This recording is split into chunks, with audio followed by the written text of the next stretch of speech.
Spray na po ko mga idol. Kani mga idol, mao ni mower. Mao ni para patay sagbot ba. Nya.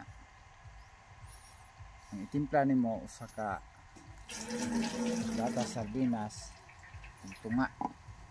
Kunan to gini nimong tunga. Dayon bubuan nimo ni og tubig nga insaktong mapuno ning usa ka tangke ani. Mo ni epektibo kayong mamatay yung sagbot ani mga idol. Ay tubig mga idol ay. Kani. Ani hanga na. Punon gini siya. Mo ni i-spray gini mo nga ang sagbot pod imo pug yung digoon. Dili ba ingon nga imo rang humdon nagdutay kanang igo bang murag matulo ba ang dahon sa sagbot ba? Patay gyud ang sagbot.